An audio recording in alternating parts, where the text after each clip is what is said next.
இன்னைக்கு நம்ம என்ன பார்க்க போறோம் சொல்லி பார்த்தோம்னா, ஒரு நேயர் கேள்வி கேட்டிருக்கார். அவருடைய கேள்வி என்னன்னு சொல்லி பார்த்தோம்னா, கடமையை செய்வதே கடவுள் வழிபாடு ஆகுமா? அப்படிங்கிறது தான் அவருடைய கேள்வியாக இருக்கிறது. நிச்சயமாக கடமையை செய்வதே கடவுள் வழிபாடுதான். பகவத்கீதை நமக்கு அதைத்தானே சொல்லி தர்றது. கடமையை செய், பலனை எதிர்பாராதேன்னு சொல்றது.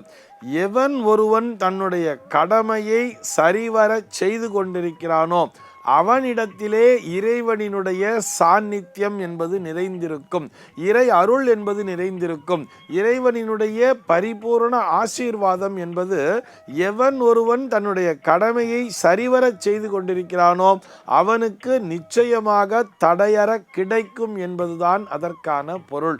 சார், இதை கொஞ்சம் விளக்கமாக சொல்லுங்களேன் அப்படின்னு சொன்னால், அதாவது பெற்றோருக்குரிய பணிவிடையை செய்ய வேண்டியது பிள்ளைகளினுடைய கடமை. அதே போல பெற்றோரும் என்ன பண்ணணும்னு சொன்னால், பிள்ளைகளுக்கு தேவையான விஷயங்களை தேவையான நேரத்திலே சரிவர செய்து முடிக்க வேண்டியது பெற்றோருடைய கடமை. அதே மாதிரி பணத்தை எதிர்பாராமல் கல்வியை கற்றுத்தர வேண்டியது என்பது ஒரு ஆசிரியரினுடைய கடமை. ஆசிரியரை மதித்து நடக்க வேண்டியது என்பது ஒரு மாணவனினுடைய கடமை. அதனை விடுத்து வாத்தியாரை போய் திட்டுறது, இவரெல்லாம் ஒரு டீச்சரா, இவருக்கு அது சொல்லித்தரவே தெரியல, அது இதுன்னு ஆசிரியரை எவர் ஒருவர் குறை சொல்கிறாரோ அவர்களால் வாழ்க்கையில் முன்னுக்கு வர முடியாதுங்கிறதை ஞாபகத்துக்கு வச்சுக்கணும்.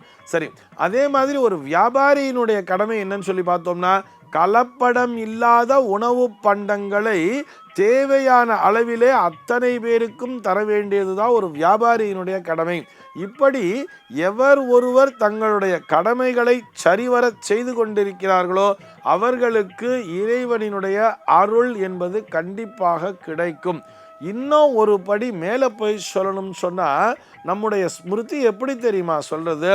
கிருஷ்ண பரமாத்மா தன்னுடைய நித்திய பூஜையின் பொழுது, நான் சொல்றது சாக்ஷாத் கிருஷ்ண பரமாத்மாவே தன்னுடைய நித்திய பூஜையின் பொழுது ஒரு 6 பேரை நமஸ்கரித்து கொண்டிருக்கிறாராம். யார் அந்த 6 பேர் அப்படின்னு சொன்னா, தருணாக்னிஹோத்ரிங்கிறார். தருணாக்னிஹோத்ரி அப்படின்னு சொன்னா, தன்னுடைய நித்திய கர்மானுஷ்டானங்களை, அதாவது அக்னிஹோத்திரம் முதலான கர்மானுஷ்டானங்களை தவறாமல் செய்து வரக்கூடிய ஒரு அந்தணன், இவரை வணங்குகிறாராம். அதற்கு அடுத்தபடியாக சொல்லி பார்த்தோம்னா பதிவிரத்தை அப்படின்னு சொல்றார்.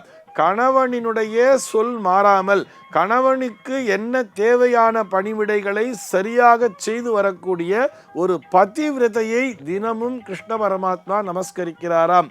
மூன்றாவதாக பார்த்தோம்னா பெற்றோருக்கு பணிவிடை செய்யும் பிள்ளை அப்படிங்கிறார். பெற்றோருக்கு பணிவிடைன்னு சொன்னால், அதாவது தங்களுடைய பணிகளை தாங்களே செய்து கொள்ள இயலாத நிலையிலே இருக்கக்கூடிய அந்த வயது முதிர்ந்த அல்லது உடல் நலம் குன்றிய அந்த பெற்றோருக்கு எந்த ஒரு பிள்ளையானவன் முகம் சுளிக்காமல் பணிவிடையை தவறாமல் செய்து கொண்டிருக்கிறானோ அவனே அந்த பணிவிடையை செய்ய வேண்டும். அதை விட்டுட்டு நான் ஒரு நர்ஸு போட்டு பார்க்குறேன், நான் அவளை வச்சு வேலைக்கு வச்சிருக்கேன் அப்படின்லாம் சொல்லக்கூடாது. முகம் சுளிக்காமல் அந்த பெற்றோருக்குரிய பணிவிடையை செய்யக்கூடிய பிள்ளையை கிருஷ்ண பரமாத்மா நமஸ்கரிக்கிறாராம். அடுத்தபடியாக 4வதாக பார்க்கும் பொழுது சதாபிஷேச்சின்னு சொல்றார். 80ஆம் கல்யாணம் நடந்த தம்பதியரை நமஸ்கரிக்கிறாராம். 80ஆம் கல்யாணம் நடந்த தம்பதியர்னா 80 வயசு முடிஞ்சவாங்கிற அர்த்தம் கிடையாது. எப்படி புரிஞ்சுக்கணும் சொன்னா, தங்களுடைய வாழ்நாளிலே தாங்கள் பெற்ற பிள்ளைகளுக்கு தர்ம நெறி மாறாமல், குறிப்பாக கவனிக்க வேண்டும், தங்களுடைய தர்ம நெறி மாறாமல் திருமணத்தை செய்து வைத்து அந்த பிள்ளைகளுக்கு தேவையான அத்தனை வசதி வாய்ப்புகளையும் செய்து கொடுத்து 80 ஆண்டுகளை நிறைவு செய்த ஒரு தம்பதியரை கிருஷ்ண பரமாத்மா நமஸ்கரிக்கிறாராம். அதற்கு அடுத்தபடியாக பார்த்தோம்னு சொன்னா பசுவை போஷிப்பவன் சொல்றார். பசுக்களை ரட்சிக்கக்கூடியவன். பசுக்களைன்னு சொன்னா மிருகங்கள் அனைத்தையுமே தான், அத்தனை மிருகங்களையுமே, அந்த உயிரினங்கள் அத்தனையின் மீதும் அன்பு செலுத்தி அந்த மிருகங்களை எவன் ஒருவன் பாதுகாத்து வருகிறானோ அவனையும் கிருஷ்ண பரமாத்மா நமஸ்கரிக்கிறாராம். கடைசியாக பார்த்தோம்னா நித்யான்னதாத்தான்னு சொல்றார்.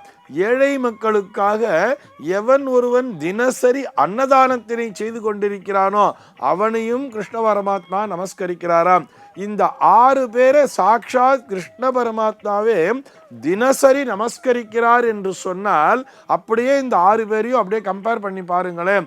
அந்த அக்னிஹோத்ரி அப்படின்னு சொல்லி வரும்பொழுது அவருடைய கடமை என்னவென்று சொன்னால், அந்த அந்தணருக்குடைய கடமையானது நித்திய கர்மானுஷ்டானங்களை சரிவரச் செய்து வர வேண்டும்.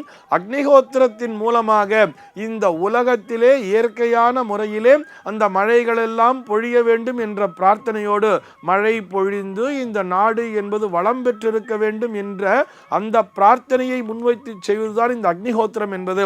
அதனை சரிவர செய்து கொண்டிருக்கக்கூடிய அதுதான் அவருக்குரிய கடமை. அந்த கடமையிலிருந்து சிறிதும் வழுவாமல் செய்து கொண்டிருப்பவர் என்பது அதற்கான பொருள். அதே மாதிரி ஒரு பதிவிரத்தையினுடைய கடமை என்ன? கணவனுக்குரிய விஷயங்களை செய்து தர வேண்டும். கணவனினுடைய வார்த்தையை மீறி நடக்கக்கூடாது அப்படிங்கிறது தானே. அதுபோன்ற அந்த பதிவிரத்தை, அதாவது பெண்ணிற்குரிய கடமையாக அது பார்க்கப்படுகிறது. தன்னுடைய கடமையிலிருந்து தவறாத அந்த பதிவிரத்தையை கிருஷ்ண பரமாத்மாவே நமஸ்கரிக்கிறார்னு சொல்றார். அதே மாதிரி தான் இந்த பெற்றோருக்கு செய்ய வேண்டிய, பிள்ளைகள் பணிவிடை செய்ய வேண்டியதும் அவர்களுக்குரிய கடமை. பிள்ளைகளுக்கு தங்களுடைய கடமைகளை சரிவர செய்த 80 வயது கடந்த தம்பதியர்னு சொல்றார். பசுக்களை போஷிக்க வேண்டும், மிருகங்களை காப்பாற்ற வேண்டும் என்பது ஒவ்வொரு மனிதனுடைய தனிப்பட்ட கடமை. அவனும் அதை எவன் ஒருவன் சரிவர செய்து கொண்டிருக்கிறானோ. அதே போலதான் கடைசியா சொல்லும் பொழுது அன்னதாத்தான்னு சொல்றார். நித்யான்னதாத்தா, தினமும் ஏழை மக்களுக்கு அன்னதானத்தை செய்து கொண்டிருக்கிறான் அல்லவா, அதுவும் ஒரு மனிதனுடைய கடமை. இப்படி எவன் ஒருவன் தன்னுடைய கடமையை சரிவர செய்து கொண்டிருக்கிறானோ அவனை கிருஷ்ண பரமாத்மாவே நமஸ்கரிக்கிறார் என்று வரும் பொழுது கடமை செய்வதுதான் கடவுள் வழிபாடு என்று எடுத்துக்கொள்ளலாம் அல்லவா. இதைத்தான் நம்முடைய சாஸ்திரமானது வலியுறுத்தி சொல்கிறது. சர்வே ஜனாஹ சுகினோ பவந்து.